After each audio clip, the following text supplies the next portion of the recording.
Jadi kalau misalkan ada orang buat air, kemudian ini air sudah dibacain doa, ini ya bisa insya Allah bisa dibuat untuk obat.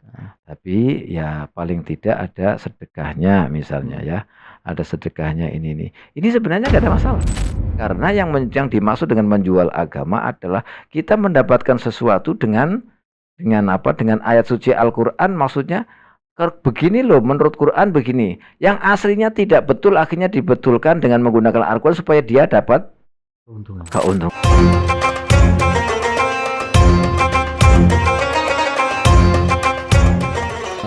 Kepada apapun yang kita lakukan. Iya, Dan kami punya pertanyaan seperti ini Pak Kiai. Keyakinan-keyakinan di masyarakat itu banyak sekali yang sudah mendarah daging seperti itu. Salah satu keyakinannya adalah misalnya ketika kita punya sakit atau apa, kita yang tadi Pak Kiai katakan minta doa kepada Pak Kiai. Iya. Nah, ada permasalahannya Pak Kiai. Jadi ada oknum yang menjual air doa ini Pak Kiai. Gitu. Jadi beliau yang dianggap seorang kiai, dianggap seorang ulama gitu, kemudian membacakan atau meruqyah air-air yang sudah didoakan, kemudian ini dibagikan. Memang tidak dikatakan untuk dijual, tapi silakan untuk sodako seikhlasnya gitu. Tapi harus sodako seperti itu Pak Kiai. Apakah ini termasuk menjual agama atau bagaimana Pak Kiai? Ya itu sebenarnya begini, kalau masalah ruqyah itu hubungannya dengan obat ya, dengan obat. Siapapun, baik itu kiai atau yang lain, sebenarnya bisa sama saja sebenarnya. Yang penting itu tidak menyalahi aturan. Artinya menjual agama itu apa tuh? Menjual agama itu jadi sesuatu yang tidak boleh kok dibolehkan. Al-Quran menjelaskan begini terus kemudian dilanggar untuk mendapatkan sesuatu. Nah kalau masalah ruqyah ini nggak ada larangan, boleh. Sedekahnya misalnya ya, ada sedekahnya ini nih. Ini sebenarnya nggak ada masalah, nggak apa-apa, boleh saja. Kenapa boleh? Ya kenapa boleh? Ini siapa saja kita ini membuat obat, kemudian kita jual secara langsung. Ini saya sudah upaya memperacik ini dan tidak berbahaya, silahkan diambil, harganya sekian. Kalau ini pakai materi yang terlihat, kalau itu pakai ayat Al-Quran yang tidak terlihat.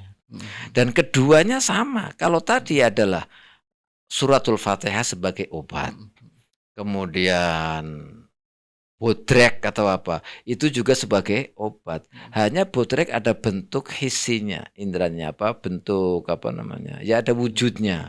Tapi kalau suratul Fatihah tidak ada wujudnya. Nah ini, yang seperti ini itu, maka aslinya sama-sama. Hanya itu yang kelihatan, itu yang tidak kelihatan. Karena di Al-Quran itu Al-Quran ma huwa syifaun wa rahmatun. Dalam Al-Quran itu ada obat. Nah, jadi Al-Quran itu ayat-ayat itu ada obat. Salah satunya itu kalau kita baca ini menjadi obat, ini menjadi obat, ini menjadi obat. Kemudian ya tidak merupakan apa namanya menjual agama. Jauh dari menjual agama itu jauh. Kenapa? Karena yang dimaksud dengan menjual agama adalah kita mendapatkan sesuatu dengan apa? Dengan ayat suci Al-Qur'an, maksudnya begini loh, menurut Quran begini. Yang aslinya tidak betul akhirnya dibetulkan dengan menggunakan Al-Qur'an supaya dia dapat keuntungan. Ini namanya menjual Al-Qur'an. Bukan hanya menjual Al-Quran, menjual agama. Aslinya itu udah nggak boleh, tapi karena disuap berapa miliar, berapa triliun aslinya, terus diboleh. Ini berarti menjual agama gitu loh. Jadi yang aslinya tidak boleh terus jadi boleh untuk karena dia ada imbalan, ada apa. Ini namanya menjual agama. Tapi kalau ini nggak menjual apa, karena sama-sama adalah obat. Cuma etikanya ini harus ada etika memang, sekalipun itu secara fikih itu boleh, tapi secara etika tasawufnya jangan seperti itu. Wara' namanya. Jadi wirai atau warai itu diperlukan, bukan hanya sekedar ini. Karena fikih itu ya boleh memang itu secara hukum boleh, tapi etikanya sebagai orang yang punya ilmu jangan seperti itu. Kalau misalnya gitu, kalau misalkan dia punya keahlian seperti itu, ya silahkan misalnya buat apa misalnya, ini insya Allah bisa menyembuhkan ini. Saya nggak tarik bayaran misalnya. Tapi kalian kalau misalkan mau bersedekah, monggo, nggak apa-apa kita ikhtiar kita. Itu tidak masalah, nggak melanggar syariat agama.